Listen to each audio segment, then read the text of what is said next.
안녕하십니까. 저작거리의 알레고리적 상상력 오늘 여섯 번째 컨택트입니다. 컨택트는 1997년 로버트 저메키스 감독의 작품입니다. 이 영화의 원작자이면서 제작자는 코스모스란 책과 TV 프로그램으로 세계적 유명 인사가 된 과학자 칼 세이건이죠. 칼 세이건은 1979년 훗날 부인이 되는 앤드루 야안과 함께 영화 제작에 1차 도전하지만 실패합니다. 이때 써둔 시나리오를 1985년에 소설로 출간하는데 이것이 대박이 나죠. 뛰어난 SF 소설에 수여하는 로커스상을 수상할 정도로 비평적으로도 성공한 이 소설은 두 해 만에 200만 부에 육박하는 엄청난 베스트셀러가 됩니다. 이 작품에 애착을 가지고 있던 칼 세이건은 세상을 떠나기 직전 다시 한번 영화 제작에 도전해서요. 영화는 그가 세상을 떠난 다음해인 1997년에 극장에서 개봉됩니다. 칼 세이건은 현대과학의 성과를 많은 사람들에게 알리려는 사명감을 갖고 움직인 과학자예요. 그에게 과학의 역할은 우리 일상에 깊숙이 스며들어 있는 관습적 회로를 동작 정지시키고 깨어 있음으로 부단히 그 회로 넘어 진실을 구하는 일입니다. 그는 현재로서는 과학이 설명할 수 없는 어떤 신비스러운 현상이라도 결국 언젠가는 과학이 증명 가능한 방식으로 그러한 현상들을 설명할 수 있으리라는 확고한 믿음을 가지고 있었습니다. 곧 죽음을 앞둔 칼 세이건이 소설과 영화로서 세상 사람들에게 건네고 싶었던 진심은 무엇이었는지 이 영화에 참여한 연기자들은 우리에게 중요한 지혜와 통찰을 건넵니다. 영화 컨택트의 주인공은 엘리라는 한 여성 과학자입니다. 조디 포스터가 엘리 역을 명확한 분별력으로 확실하게 연기하죠. 그녀는 아기 때 어머니를 여의고 아버지와 살다가 아직 어린 시절 아버지와도 사별하게 됩니다. 아버지는 그녀에게 과학에 대한 관심을 일깨워준 그런 분이죠. 이 넓은 우주의 생명체가 우리만이라면 그건 너무 심한 공간의 낭비겠지? 예, 아버지의 말입니다. 그녀는 자라서 외계로부터 전해지는 전파를 연구하는 과학자가 되죠. 그러다가 외계 문명의 것으로 추정되는 놀라운 내용을 담고 있는 전파를 포착하고 해독합니다. 그 내용은 어떤 미지의 운송 수단에 대한 설계도였고요. 결국 그녀는 우여곡절 끝에 베가성의 외계인을 만나게 됩니다. 직접 아, 그 운송 수단을 타고 가게 되는 그런 우여곡절입니다. 베가성의 외계인은 엘리가 정말 사랑했다. 돌아가신 아버지의 모습을 띠고 그녀 앞에 나타나죠. 그러나 실제로는 18시간에 걸친 외계인과의 만남이 지구 시간으로는 불과 몇 초 남짓한 시간에 불과했습니다. 그러니 누구라도 그녀의 말을 믿기가 쉽지 않겠죠. 이런 와중에도 그녀를 지지하는 팔머라는 이름의 신학자가 있습니다. 영화는 팔머가 신뢰가 가득한 표정으로 엘리가 내민 손을 잡으면서 끝납니다. 팔머 역을 맡은 매튜 맥커너이도 사려 깊은 연기를 보여줍니다. 상영 시간이 2시간이 훨씬 넘는 영화이지만 이렇게 줄거리를 요약하고 보니 진리를 찾는 동반자로서 과학자와 신학자의 만남이 이 영화의 주제인 것은 분명해 보입니다. 영화 속에서 엘리와 팔머가 서로 주고받는 장난감 나침반은 두 사람 모두에게 진리를 지향하는 정신을 의미하죠. 영화 속의 엘리는 과학자입니다. 과학자로서 그녀의 삶은 명중한 논리를 통해서만 진리에 도달할 수 있다는 신념으로 가득 차 있고요. 반면에 신학자 팔모는 지성으로 설명할 수 없는 신비 체험을 한 사람입니다. 신의 존재를 만났을 때 그는 죽음을 포함해 모든 두려움으로부터 해방됨을 경험하죠.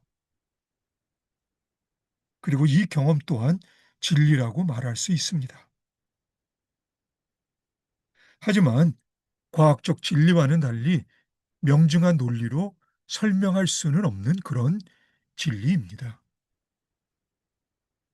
이 진리는 자신의 경험으로서만 접근할 수 있을 뿐인 그런 진리이죠. 팔모는 우주에 대해 열린 마음을 갖고 있는 신학자입니다. 그도 엘리 아버지처럼 이 넓은 우주에 우리만 있다면 공간의 낭비라는 말을 하죠. 결국 팔머가 지향하는 진리는 따뜻한 진리입니다. 반면에 엘리가 지향하는 진리는 차가운 진리라 할 수 있겠고요. 엘리도 아멘이라는 말을 할 줄은 알지만 정작 그녀는 신을 믿지 않습니다. 엘리는 인터뷰에서조차 믿음, faith란 말을 쓰기를 꺼려하고요. 그녀는 대신 adventure, 모험이란 말을 쓰죠. 부모의 죽음에서 비롯한 어린 시절의 상실감은 엘리를 감성적인 측면에서 위축된 존재로 성장시켰습니다. 아버지의 죽음을 주님의 뜻으로 받아들여야 한다는 목사님의 말을 엘리로서는 받아들이기가 힘들었을 겁니다. 어린 시절에 엘리로서는 어, 당연히 그랬겠죠. 무엇이든 논리로 증명되어야만 진실로 받아들이는 그녀에게, 그렇게 성장한 그녀에게 신학자 팔모는 그녀의 아버지에 대한 사랑을 증명할 수 있겠느냐고 묻습니다. 예기치 못한 팔모의 질문에 그녀는 당황해하고요. 그런 그녀가 영화가 끝날 때쯤 신학자 팔모가 하는 말에 고마움을 느끼게 됩니다. 팔모는 냉정한 기자들의 질문에 나는 그녀를 믿습니다. 라는 따뜻한 대답을 던지죠. 이 영화는 과학자 엘리의 성장 영화를 할 수 있습니다.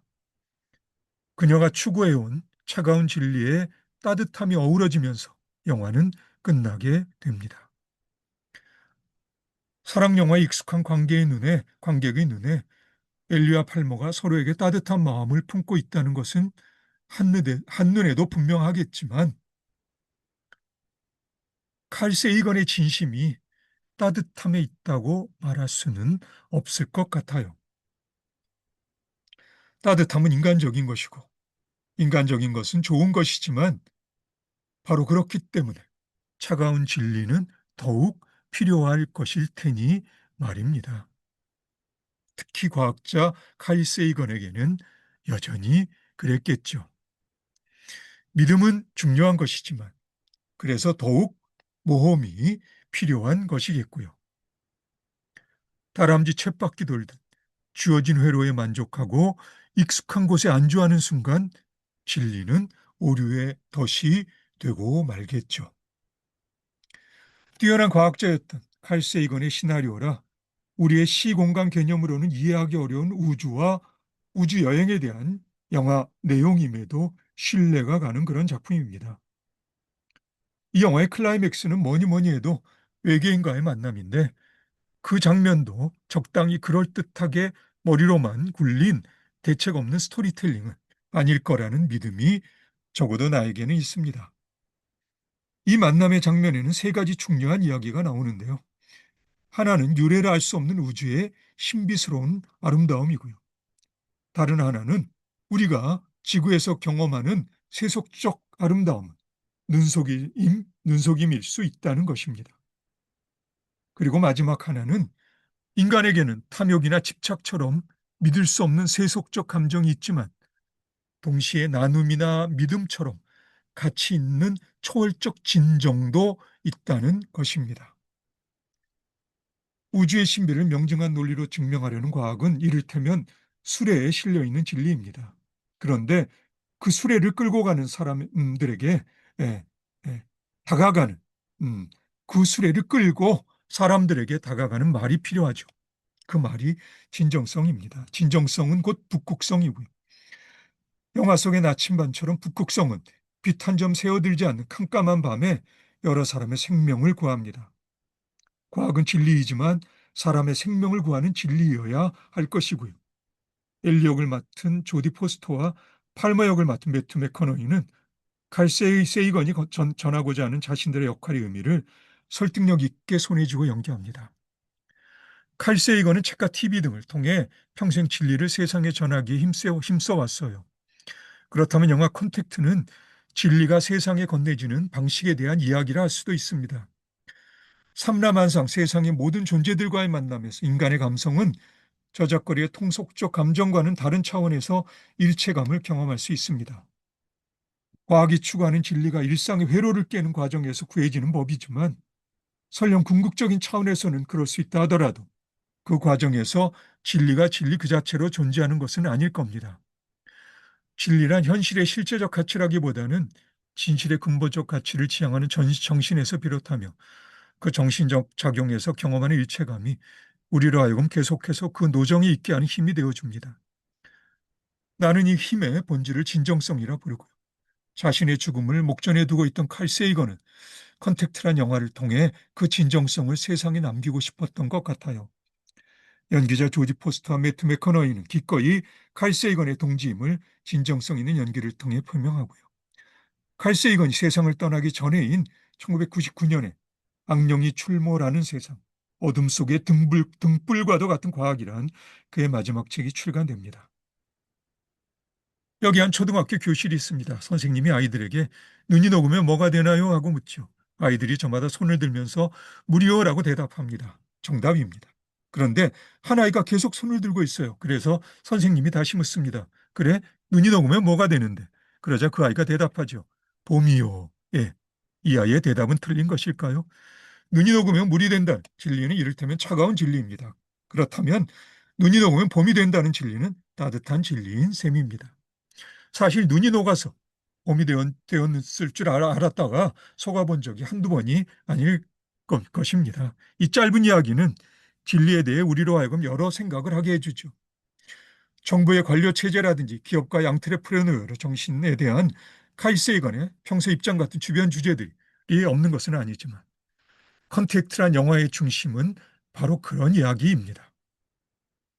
나는 이런 이야기를 알레고리, 즉 우화라 부릅니다.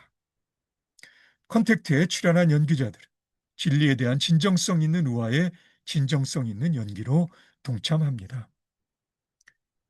한마디로 컨택트는 과학자 칼 세이건과 참여한 스태프진 그리고 연기자들의 진심이 담긴 저작거리의 알레고리적 상상력이 돋보이는 작품이라 할 수 있습니다.